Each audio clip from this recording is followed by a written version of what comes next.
Saya justru mempertanyakan sejak awal itu Danantara ini itu entitasnya apa?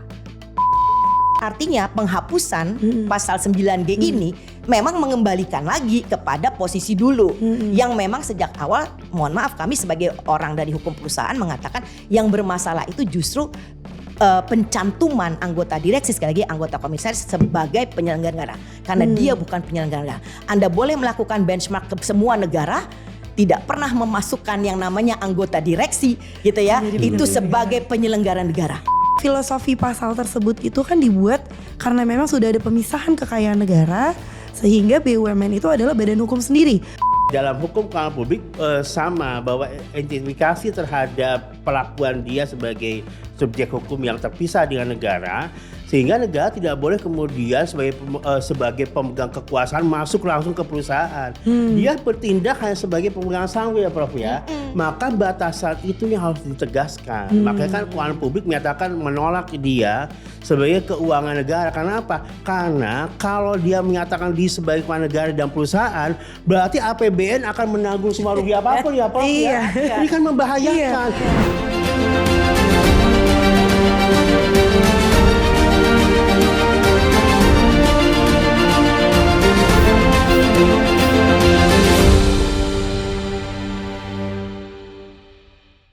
Halo, kembali lagi dengan saya Nadine Kristalia Gautama pada podcast Perspektif Publik yang diselenggarakan oleh Lembaga Kajian Hukum Keuangan Publik dan Perpajakan bekerja sama dengan Kelompok Riset Hukum Keuangan Publik dan Perpajakan Fakultas Hukum Universitas Indonesia.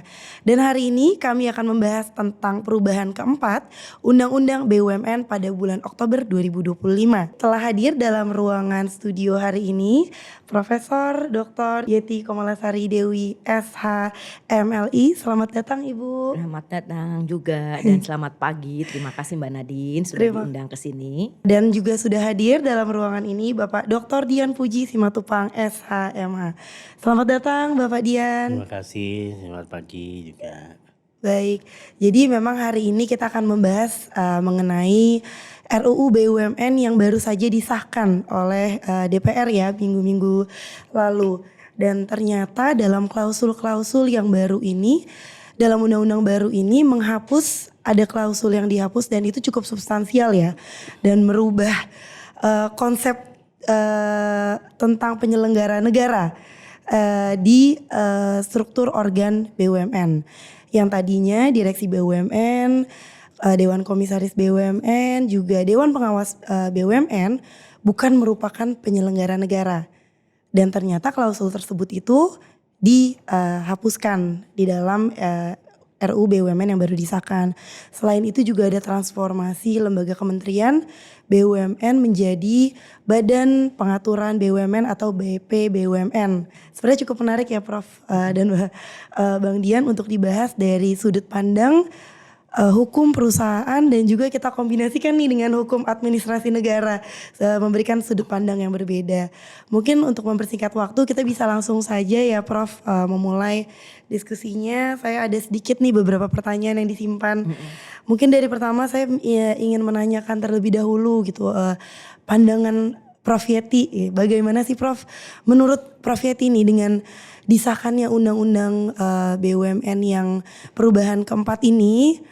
Kira-kira seperti apa nih Prof? Apakah hal tersebut berpotensi menimbulkan ketidakpastian hukum atau ada masalah-masalah hukum atau itu menurut Prof Yeti sudah tepat? Silakan. Terima kasih Mbak Nadine. Jadi begini, saya memulai dengan mungkin menceritakan atau saya menduga latar belakang dari adanya pasal 9G yang tadi disebutkan itu adalah pasal 9G yang menyatakan anggota direksi dan dewan komisaris itu bukan penyelenggara negara.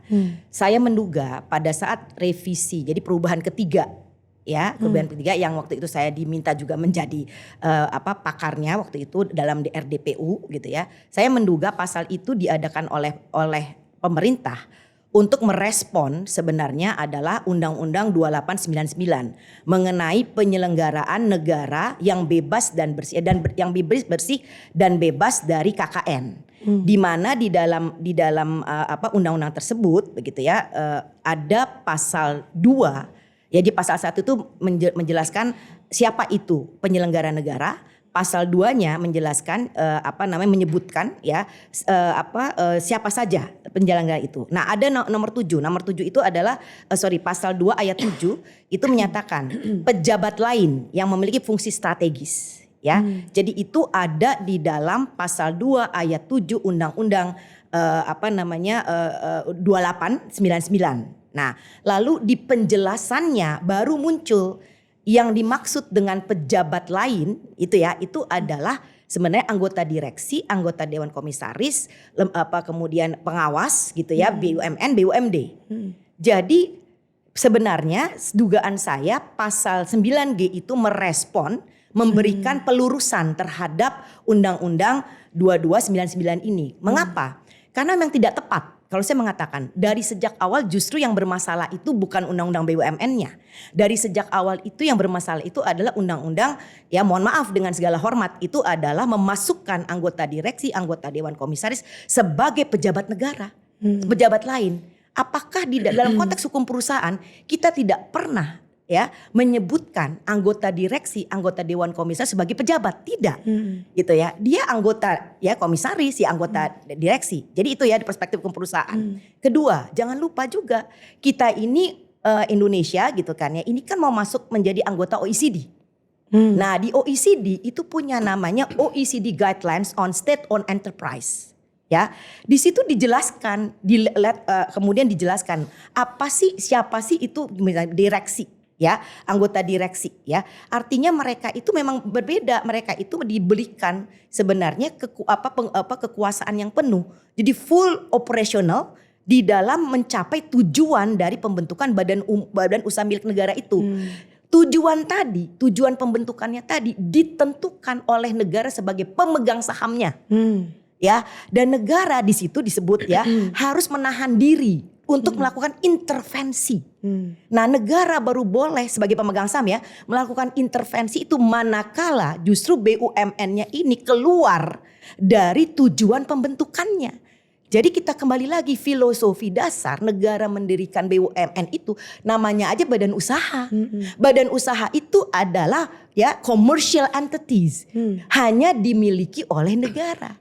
Dimiliki negara. Makanya di dalam undang-undang BUMN sejak dari undang-undang 1969 perusahaan negara, kita sudah mengenal 3 pembedaan kan, 3 bentuk dari perusahaan negara, perusahaan jawatan, perum, perusahaan umum, dan pesero.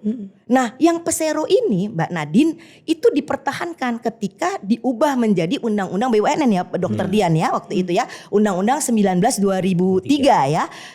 Perjan ya ditiadakan, lalu muncullah tetap perum dan pesero. Dan pesero itu yang PT Pesero sejak dari tadi 1969 sampai 2003 sampai sekarang itu bentuknya itu adalah PT. Jelas-jelas disebutkan oleh pembentuk undang-undang. Jadi mohon maaf para pembentuk undang-undangnya sekarang, kalau tidak melihat sejarah undang-undang, lihat lagi sejarah hukum bahwa PT Pesero itu tunduk kepada Statblad 1847 tentang Kitab Undang-Undang Hukum Dagang. Hukum dagang itu no dispute, itu commercial. Ya, jadi memang PT Pesero itu bentuknya misinya itu mencari keuntungan untuk pemasukan negara, pemasukan lain dari negara selain pajak, gitu ya. Lalu perum juga badan usaha. Bedanya perum itu kepemilikan negara langsung karena tidak melalui saham. Tapi dua-duanya itu commercial entities. Jadi dua-duanya harus diperlakukan sebagai badan usaha, layaknya badan usaha privat, gitu ya. Sehingga clear gitu ya hubungannya tuh antara negara sebagai pemegang saham atau negara sebagai pemilik dalam konteks tadi perum ya, itu menjadi jelas hubungan hukumnya apa dan bagaimana negara mengeksersis melaksanakan wewenangnya dia sebagai pemegang saham. Makanya selalu harus saya kembalikan lagi, kita ini bicara BUMN ini bentuk hukum dari BUMN itu menentukan hubungan hukum tata kelola itu hak dan kewajiban dari masing-masing badan usaha milik negara berbadan hukum ini, gitu ya. Jadi mungkin for starter itu ya, silakan mungkin nanti saya bisa masuk sampaikan lagi. Nanti kalau enggak Pak Dian tidak bisa dari perspektif HAM ya. Tapi intinya begitu ya. Jadi perlakukan badan usaha itu sejak awal. Maka kalau ditanya ada pengaruhnya, buat saya tidak ada pengaruh karena Undang-Undang BUMN tetap mengatakan bentuk hukum dari BUMN itu dua. Satu Pesero, satu Perum. Dan dua-duanya sekarang PT Pesero secara tegas di dalam Undang-Undang BUMN yang perubahan ketiga ya. Dan tidak diubah di perubahan keempat ini. Tetap dia itu PT, tunduk kepada Undang-Undang PT. Sementara Perum itu sekarang kalau lihat di Undang-Undang yang perubahan ketiga. Itu Perum itu sekarang banyak mengambil, jadi banyak ketentuan-ketentuan dari PT diadopsi untuk Perum. Ya, dan tunduk kepada Undang-Undang BUMN.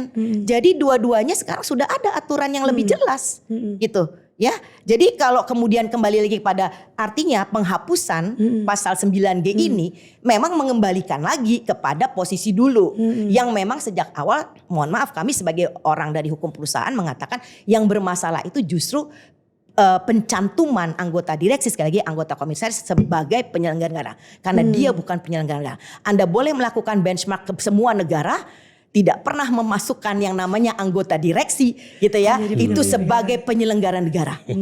Itu. Iya menarik sih Prof, karena kalau misalnya memang direksi dikatakan sebagai penyelenggara negara, apakah direksi ini bertindak untuk dan atas nama PT atau untuk dan apakah direksi itu negara, mengambil keputusan bisnis apa keputusan negara? Betul, iya. Berarti kalau dia memasukkan sebagai penyelenggara, direksi itu mengambil keputusan negara sebagai penyelenggara negara yang berimplikasi kepada masyarakat luas. Benar. Untuk atas kepentingan perusahaan atau kepentingan negara nih jadinya sekarang direksi bertindaknya. Padahal harusnya direksi itu keputusan bisnis karena dia badan usaha. Jadi dia harus mengambil keputusan bisnis. Makanya ada business judgment. Bukan keputusan negara. Benar. Nah, kita sudah mendengar sedikit nih pembukaan dari Prof Yeti terkait hal penyelenggara negara dalam Undang-Undang BUMN ini dari sudut pandang hukum perusahaan. Mungkin sekarang dari Bapak Dr. Dian bisa memberikan pandangannya dari sisi hukum administrasi negara. Dan juga sedikit yang saya ingin tanyakan dikaitkan dengan dalam Undang-Undang BUMN itu masih ada dan belum dicabut pasal di mana kerugian dan keuntungan badan usaha milik negara BUMN bukanlah kerugian dan keuntungan negara. Itu adalah keuntungan dan kerugian BUMN sendiri. Nah itu kan berarti karena filosofi pasal tersebut itu kan dibuat karena memang sudah ada pemisahan kekayaan negara. Sehingga BUMN itu adalah badan hukum sendiri, punya entitas sendiri gitu. Jadi untung dan ruginya ya bukan untung negara, udah tidak ada urusannya lagi ada atas transformasi keuangan negara yang sudah terjadi gitu. Nah bagaimana pandangan Bang Dian dengan adanya tetap pasal itu tapi penyelenggara negara yang bukan penyelenggara negaranya dicabut. Silakan Bapak Dian. Ya terima kasih Mbak Nadine, Prof Yeti. Jadi memang sama seperti Prof Yeti kemukakan juga dari segi hukum keuangan publik memang yang tadi dikemukakan begitu sangat paradoks ya. Tadi menegaskan kembali disertai saya tuh Prof, jadi paradoks kan. Jadi masih paradoks sampai sekarang lah Prof ya. Nah kondisi ini menurut saya tadi Prof sampaikan juga bahwa sebenarnya dari konsep hukum keuangan publik akhirnya perubahan ini kembali pada situasi yang lama. Sebenarnya ini merupakan downgrade regulation Prof. Jadi memutar lagi ke arah yang sudah benar menjadi tidak benar gitu loh. Secara hukum teori hukum keuangan publik juga tadi hukum korporasi juga demikian ya Prof ya. Kondisi itu terjadi maka menjadi paradoksal bagaimana kemudian menyatakan sebagai suatu penyelenggara negara. Maka tadi Prof Yadi juga kemukakan kalau misalnya dia menjadi penyelenggara negara, jangan-jangan keputusan direksi BUMN adalah keputusan tata usaha negara dong, ya Prof ya, yang mengikat hukum kan enggak, mengikat umum kan enggak, gitu kan. Maka dia ada keputusan bisnis sehingga harus dilihat pada konsep badan usaha, nama aja badan usaha. Orang selalu mengatakan bahwa oh ini karena ada milik negaranya, mereka lupa lagi kepemilikan itu ada pada ranah privat. Tidak ada ranah publik. Ranah publik itu adalah penguasaan dan kepunyaan. Kalau mau ini jadikan instansi penyelenggara negara, ya udah badan usaha kepunyaan negara, tapi tidak boleh jadi PT ya Prof ya. Karena kan tunduk ke PT udah jelas gitu kan. Nah regulasi-regulasi publik tidak bisa mengikat pada regulasi privat ya, karena dia berada pada ranah yang berbeda. Dan sekali lagi, kalau dia sebagai penyelenggara negara berarti tidak boleh mencari keuntungan.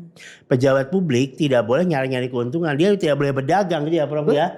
Kalau iya berarti seperti dulu dong, VOC melambat pejabat company gitu. Gimana ini ya kondisinya? Jadi mau memutar balik masa kolonialisme, maka saya sampaikan tadi, ini undang-undang ini menjadikan downgrade regulation terhadap BUMN, menimbulkan ketidakpastian kembali. Padahal seperti karakter di dalam suatu state enterprise di negara tadi Prof sampaikan, best practice-nya itu adalah menggunakan rumus less and more. Kalau mau less regulation berarti akan more profit. Tapi kalau mau more regulation ya less profit. Jadi kalau Anda mau mengatur ini ada sebagai keuangan negara maupun sebagai penyelenggara less profit, Anda jangan meminta menuntut BUMN untuk banyak untung gitu ya Prof ya. Nah konsep less and more itu berlaku di negara-negara lain gitu Mbak Nadine. Kecuali Indonesia kayaknya ya. Nah, saya mau nambahkan ini. Jadi mungkin yang dimaksud tadi adalah makanya kemudian didesainlah bentuk hukum dari badan usaha milik negara tadi. Nah, yang tadi mungkin kalau less effort kemudian more profit begitu ya, maka itu harus PT Persero. Harus bentuknya itu adalah corporation atau limited liability company ya kan. Kalau di Singapura itu namanya PTI Limited ya. Tapi kalau mungkin bentuknya adalah yang lebih less profit gitu ya, more regulations ya, maka itu bentuknya perum. Karena saya bacakan masih ada, karena kita undang-undang masih ada, suka lupa yang buat undang-undang sendiri ya. Perum itu tujuan utama penyediaan dan menjamin ketersediaan barang dan atau jasa bagi kemanfaatan umum ya, dalam rangka pemenuhan hajat hidup kan orang banyak atau untuk kebutuhan strategis. Jadi ya pejabat keputusan itu kebutuhan strategis itu buatlah perum yang dikelola berdasarkan prinsip pengelolaan perusahaan, tetap perusahaan. Tetapi utamanya dia tadi jadi tujuan negara tadi atau tadi ekspektasi si pemilik si negara itu dalam perum itu memang kamu mencari untung, tapi mencari untungnya yang kedua. Kamu itu tujuan utamanya penyediaan barang untuk kebutuhan hajat hidup orang banyak, untuk kebutuhan strategis begitu kan ya. Jadi itu. Tapi kalau negara ekspektasinya untuk profit yang banyak, dia tidak milih perum di bidang-bidang usaha itu, tapi dia miliknya PT Persero. Di situ dia bilang gua nggak mau tahu, yang penting lo harus kasih gue dividen. Ya kan? Gitu, profitnya harus banyak. Gitu. Karena yang lain jadi yang lain sudah diambil alih oleh perum. Itulah makanya ada dua jenis dari perusahaan negara. Jangan lupakan itu. Sebenarnya menarik, jadi negara sendiri jadi seperti ada inkonsistensi karena maunya dividen.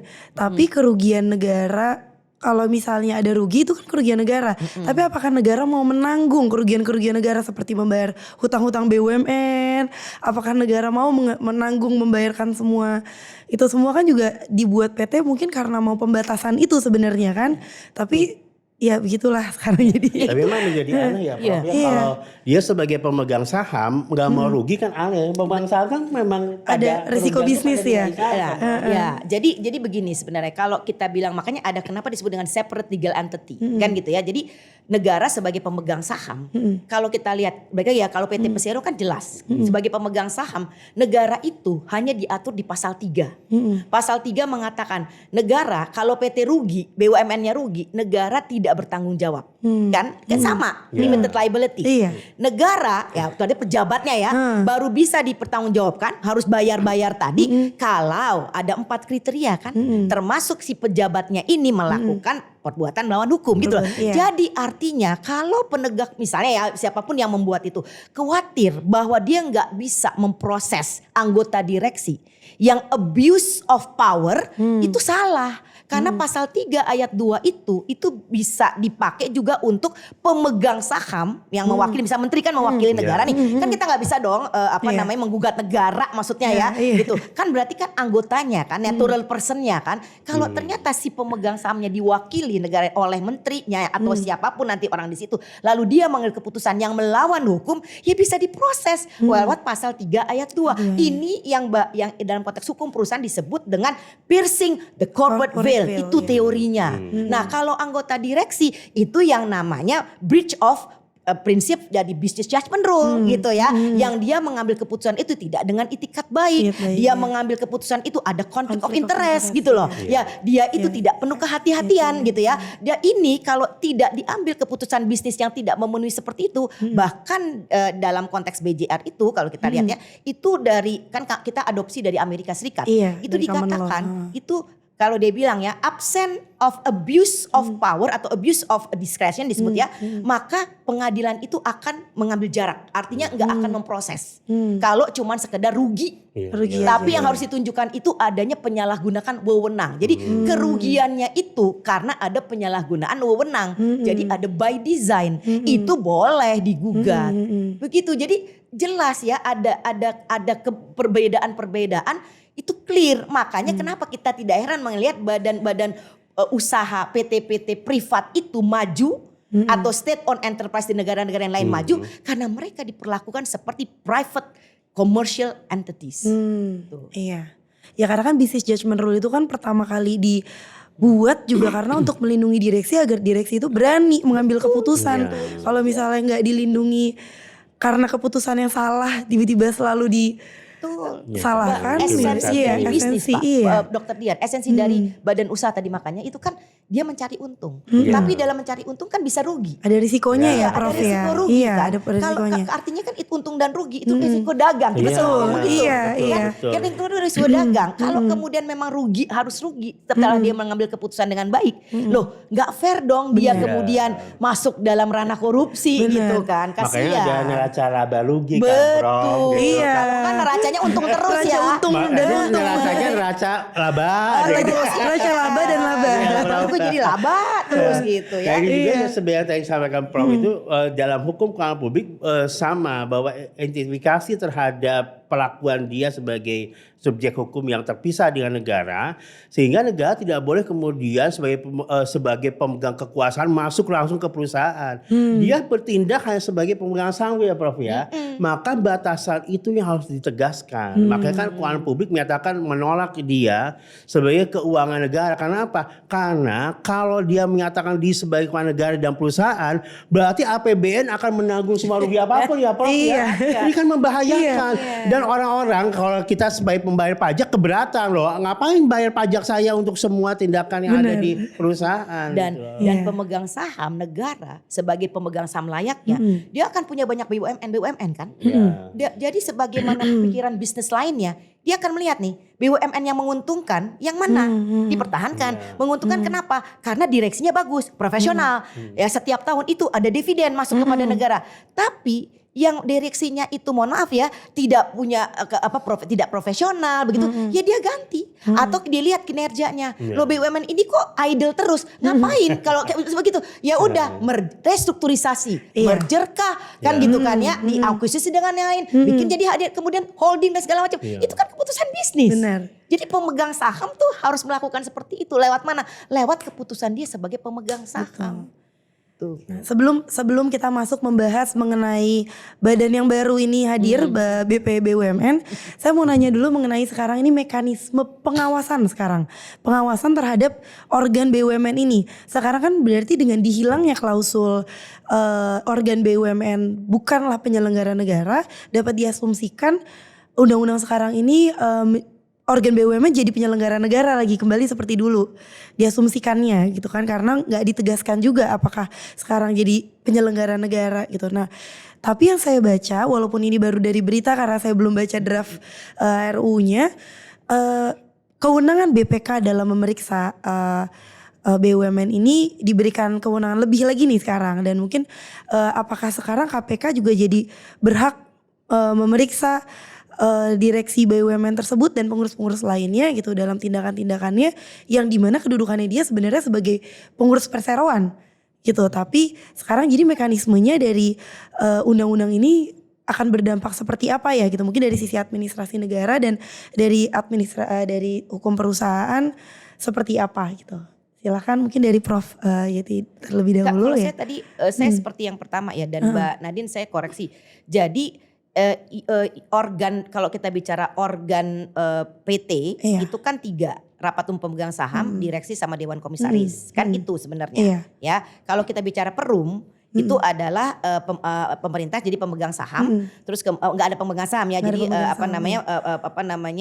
pemilik gitu kan ya. Lalu yang kedua itu adalah direksi, tetap pakai direksi. Ketiga itu kan pengawas, kan gitu ya. Jadi ada 3. Jadi nomenklaturnya itu berbeda-beda, organnya berbeda-beda.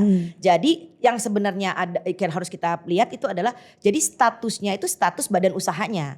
Jadi status PT Persero tetap badan hukum privat. Dan status Perum itu tetap badan hukum privat karena pasal 4A-nya kan tidak dicabut di dalam Undang-Undang BUMN. Jadi tetap makanya saya katakan nggak ada. Jadi kembali seperti dulu gitu kan ya. Cuma memang nih ada tanda tanya karena Undang-Undang Penyelenggara Negaranya kan begitu ya sebenarnya ya. Nah, jadi kalau ditanya saya tanya ya tetap pengawasannya kembali mengikuti Undang-Undang PT. Kalau PT Persero berarti pengawasnya itu pengawasan lewat komisaris kan begitu. Tapi pengawasan secara overall setiap tahun lewat rapat umum pemegang saham karena dia harus mempertanggungjawabkan kan laporan tahunan kan begitu ya.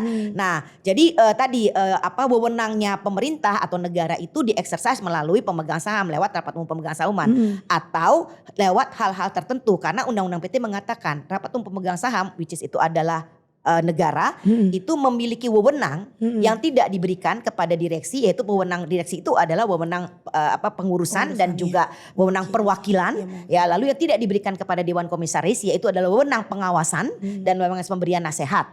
Jadi wewenangnya apa? Berarti kita bilang tuh jadi wewenang yang didefine, yang ditentukan di dalam Undang-Undang PT dan anggaran dasar PT-nya. Berarti anggaran dasar PT Persero, undang-undangnya berarti Undang-Undang BUMN dan Undang-Undang PT kan begitu. Itu jadinya wewenang dari negara sebagai pengawasan overall ya kalau dibilang begitu. Begitu juga Perum, sama Perum juga sekarang seperti itu gitu ya. Jadi dengan adanya dicabutnya tadi gitu ya, buat saya akhirnya ya sudah berarti kita tetap comply dengan undang-undang yang ada. Karena secara tegas juga di dalam Undang-Undang BUMN itu malah langsung dinyatakan kalau dulu kan tunduk berbentuk perseroan tedas dan tunduk kepada peraturan yang mengatur tentang itu ya. Tapi sekarang secara tegas tunduk kepada Undang-Undang PT.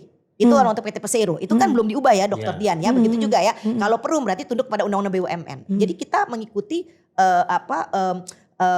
organisasi atau hak dan kewajiban atau aturan-aturan yang diatur di kedua undang-undang itu untuk masing-masing bentuk badan usahanya. Mungkin itu Pak Dian. Ya. Kalau dari jadi masih sebenarnya kan betul yang disampaikan Prof. Jadi kembali lagi bahwa kita sama-sama Prof hukum publik, khususnya hukum publik dan hukum korporasi juga. Bahwa esensi dasar yang utama ini adalah badan hukum privat. Nggak ada itu dinamanya di seluruh dunia juga ya Prof ya. Badan hukum publik ke privat-privatan. Atau badan hukum privat ke publik-publikan. Nggak ada itu di negara manapun, nggak ada makhluk seperti itu ya Prof ya. Legal entity itu pilih mau perdata atau publik gitu kan. Mau privat yang kemudian tidak mengikat umum, bukan ketun keputusannya, keputusannya privat semua. Atau keputusan publik yang artinya dia dapat di-challenge sebagai suatu keputusan tata usaha negara. Nah, kembali soal pengawasan tadi sebenarnya esensinya menjadi membingungkan kan. Apakah betul suatu keuangan yang privat itu harus BPK? Bukankah dia menurunkan derajat BPK itu sendiri ketika dia ngurusin yang privat dia Prof ya? Makanya di Temasek Singapura biasanya auditornya negara itu pada fungsi negara dalam melakukan alokasi terhadap Temasek BUMN-nya. Bukan Temaseknya. Bukan Temasek, nggak ada auditor mereka tuh langsung ke Temasek ngapain? Gengsi, karena kan saya pejabat publik, ngapain saya ke privat? Di sini malah mau apapun ya Prof ya. Mau privat mau publik, kalau ada publik ke privat juga mau juga gitu kan. Nah ini yang agak membingungkan, makanya waktu dulu sudah dinyatakan ya sudah BPK boleh masuk di Undang-Undang 1 2025 kan, BPK boleh masuk sepanjang menyangkut tanggung jawab dan itu pun diminta oleh DPR. Dengan tujuan Dan tertentu termasuk ya, Prof ya. itu atas permintaan Presiden. Ini DPR. Jadi waktu itu publik aja. Jadi jangan kemudian dia masuk kemudian ke BUMN langsung. Makanya nanti kan membingungkan standar apa yang digunakan BPK di BUMN ya Itu Prof? saya mau tanya makanya, Betul. karena kalau di dalam undang-undang PT kan laporan tahunan. Laporan tahun itu kan terdiri dari laporan tadi keuangan dan laporan kegiatan, laporan TJSL-nya, tanggung jawab sosial. Saya mau tanya, penyelenggara negara ada tanggung jawab sosial dan kan ada tanggung jawab sosial dan lingkungan, Iya, kan? Nah, saya ada nggak kewajiban itu? Itu kan ada, karena lalu kewajiban dewan komisaris itu kan dilaporkan dalam laporan tahunan yang disusun berdasarkan standar akuntansi. Nah, saya nggak tahu kalau keuangan negara itu susunannya sama standar akuntansi juga. Begitu, pemerintahan kan udah beda kan. Nah, makanya gitu loh. Iya. Jadi apa ya? Kita tuh selalu saya nggak ngerti dah diaduk-aduk nih Padi. Ya. Iya. Makanya kembali lagi bahwa Indonesia itu kepastiannya ada pada ketidakpastian. Prof. Jadi karena nyampur hybridnya terlalu banyak gitu ya. Jadi tidak bisa menegaskan ini ada publik atau privat ya. Esensi dasar mengapa kemudian ingin ditegaskan ini privat dan publik sebenarnya melindungi negara tadi. Kalau dia privat menjadi tanggung jawab negara, begitu luasnya tanggung jawab negara di mana-mana, padahal dia harus dibatasi pada fungsi-fungsi pelayanan publiknya gitu ya Prof ya, tidak kemudian berdagang dia harus menanggung gitu kan. Nah, itu yang dia persoalan gitu Jadi kita Prof. ada lihat begini Mbak, negara tuh di sini sebagai negara kan dan diwakili oleh menteri gitu, itu kan semua separate legal entity, dia kan badan hukum sendiri publik Ya, kan. betul. Nah, negara ini sebagai pendiri, jadi kita bicara BUMN tuh di sini. Iya. Gitu loh. Jadi negara ini pemilik di sini. Iya. Dua-duanya separate legal entity. Dua-duanya punya hak dan kewajiban masing-masing. Jadi kalau kita bicara Kementerian BUMN ya seperti kita bicara nomenklatur di sini nih. Gitu ya. Penyelenggara negara wajar benar gitu ya. Tapi ketika bicara badan usaha kita bicara di sini. Jadi kita bicara badan usaha di level peraturan tentang ya perusahaan. Ya makanya ingat badan usaha itu suatu kegiatan dilakukan terus menerus dalam profesinya sebagai pengusaha, ya kan? Kemudian secara terang-terangan tadi ya. Yang keempat nih cari untung, cari untung makanya badan usaha. Gitu ya. Jangan lupa itu gitu teman-teman semua gitu ya. Iya, Prof. Baik, mungkin kita langsung masuk sedikit membahas sedikit aja tentang BP BUMN ini nih. Karena sebenarnya ada suatu hal yang buat saya penasaran. Setelah ini udah berubah bertransformasi nih dari Kementerian BUMN menjadi BP BUMN, bagaimana sekarang tata hubungan dengan Danantara? Apakah ini ada gimana nih? Kalau kemarin kan sebenarnya ya udah Kementerian BUMN pemegang saham dari seri A Dwi Warna, dia bertindak untuk sebagai membuat mengatur, mengawasi juga. Dia saham seri A Dwi Warna itu dia punya kewenangan untuk mengesahkan, memilih direksi dan komisarisnya itu gitu. Nah sekarang ini bagaimana nih? Dia kan berubah nih kelembagaannya menjadi badan. Apa sih yang berubah gitu sekarang? Dan mungkin pasti di sini yang nonton podcast kita hari ini akan bingung kenapa nih berubah jadi badan, apa masalahnya dan apa sih bentuk badan ini, apakah dia jadi masih lembaga negara, apakah lembaga yang bukan kementerian ataukah badan bukan kementerian, pasti bingung gitu. Dan gimana nanti tata hubungannya dengan BPI Danantara gitu, mungkin dari Bapak Dr. Dian dari sisi administrasi negara. Ini juga membingungkan urgensinya apa ya Prof ya. Tadi kita bicarakan ya. Iya betul. Urgensi nomenklatur ini, perubahan ini kemudian dari badan dari kementerian menjadi badan kan juga tidak mengubah apapun ya. Karena kementerian juga bisa mengatur, badan bisa mengatur. Jadi urgensinya apa?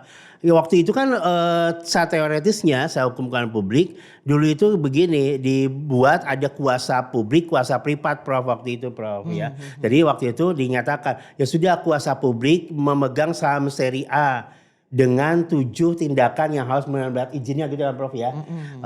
Sehingga harus ini semuanya. Yaitu ada pemegang saham syariah. Di situ adalah badan publik, negara sebagai pemegang saham. Kedua adalah kuasa privat yang kemudian Danantara sebagai pemegang saham seri B-nya gitu kan. Nah, jadi waktu itu yang penting kan kuasinya sudah jelas, kuasi publik, kuasi privat. Tapi publik itu mengawasi dari segi penguasaan terhadap 7 tindakan. Jadi kuasa publik itu bukan berarti bahwa dia jadi ujung-ujungnya jadi pejabat pemerintahan di perusahaan gitu ya Prof ya. Dia hanya sebagai pemegang saham saja. Dua-duanya saham, megang saham bukan megang wewenang sama kekuasaan publik ya Prof ya. Sehingga akhirnya dua-duanya bertindak pada kuasa itu publik, artinya pemegang saham seri A, privat pada saham seri B. Jadi nggak ada urusannya kemudian berubah jadi badan, jadi apapun gitu kan. Kok begitu juga fungsinya pemegang saham Sama juga. jadi gitu fungsinya kan. Sebenarnya. Makanya aneh urgensinya apa gitu ya Prof? Ya, Gimana baik. tuh, Prof? Iya, jadi gini, dari awal sebenarnya negara ya kemudian presiden gitu kan ya, kan di negara diwakili presiden itu kan memiliki kuasa ya untuk pengelolaan ya kan perekonomian Indonesia lah begitu ya. Dia memberikan kuasa ini kepada 2 entitas di undang-undang yang lama yang perubahan ketiga. Entitas, 1 menteri BUMN, 2 itu Danantara ya. Nah, dua-duanya jadi berarti perwakilan negara. Yang apa yang dibedakan? Yang dibedakan itu adalah karena ini kita bicara saham, saham itu adalah suatu benda bergerak yang memberikan hak-hak kepada pemegang saham. Hak-haknya itu sebenarnya ada 2. Hak namanya itu pengendalian gitu ya, kontrol ya. Yang satu lagi adalah hak finansial, itu dividen.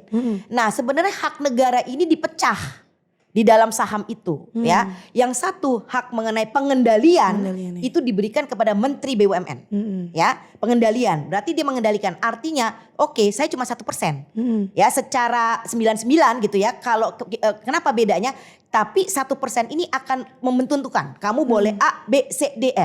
Atau kasarnya nih Dokter Dian, sebenarnya BUMN itu PT Persero itu nggak bisa mengambil keputusan karena putusan lewat RUPS kan. Itu kalau pemerintah atau Menteri BUMN nggak bilang yes, nggak bisa. Ya, even Danantara bilang yes, itu tidak prevail.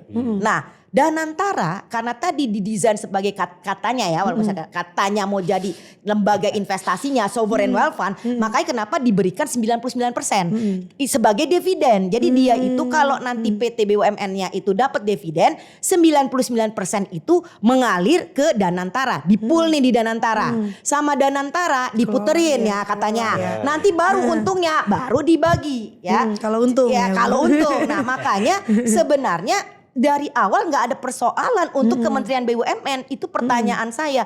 Saya justru mempertanyakan sejak awal itu Danantara ini itu entitasnya apa? Karena kalau dia adalah perwakilan negara yang sama ya posisinya dengan Menteri BUMN, karena dari sebelumnya itu kan Menteri BUMN itu semuanya termasuk kewenangan pengelolaan.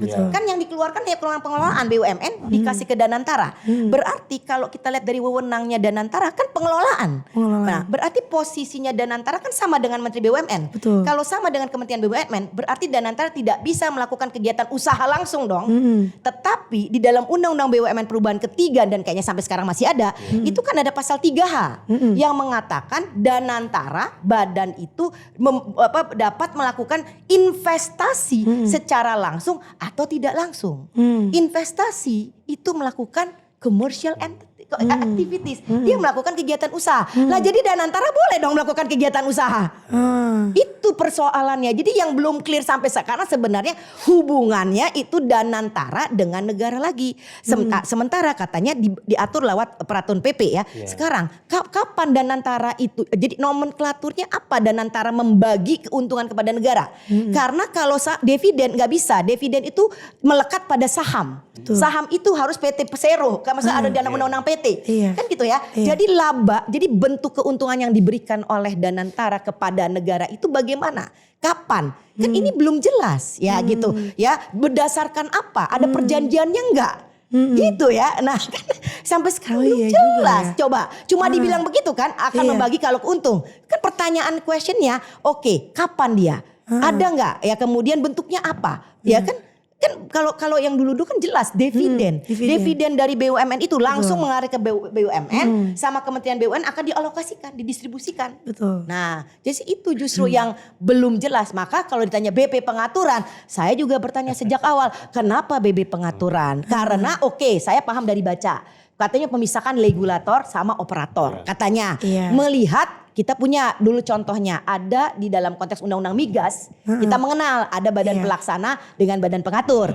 Yang bermasalah itu kan kemudian badan pelaksana kemudian sekarang diganti SKK migas. BP pengaturnya itu tetap ada. Tapi dia mengatur itu memang dia mengawasi gitu ya. Tapi kedua badan ini di bawah Kementerian SDM gitu loh ya. Jadi dan dia tidak melakukan kegiatan usaha secara langsung gitu. Jadi kita bertanya-tanya juga sebenarnya ini mau kemana arahnya. Buat saya nggak masalah Mbak, asal misalnya BP sekarang diganti jadi nggak ada Kementerian BUMN, dilempahkan jadi BP pengaturan dengan kewenangan yang sama selama itu jelas sebagai wakil negara. Jadi tidak bisa langsung mengatur melakukan commercial entity activities ya. Tapi buat saya masih pertanyaannya Danantara di mana jadinya?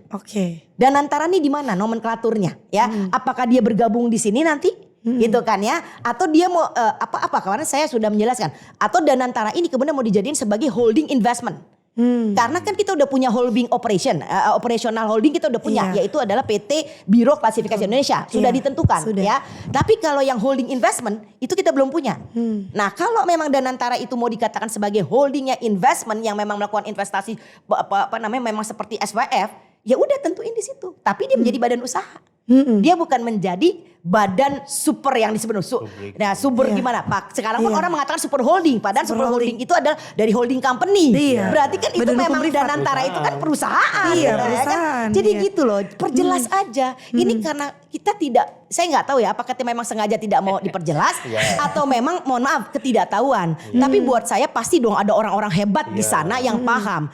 Buat saya nih kalau saya jadi kemudian pengurus Danantara misalnya, saya khawatir ya dokter. Kenapa kita khawatir? Ya saya nggak jelas jadi hak dan kewajiban saya sama tanggung jawab saya gitu kan ya. Karena nggak jelas entitas yang saya wakili. Kira-kira begitu. Ya, Mbak. Sepertinya sudah cukup ya kita membahas hari ini lumayan lengkap. Mungkin dari Bang Dian, dari Bapak Dr. Dian ataupun dari Prof. Yeti ada yang mau ditambahkan lagi?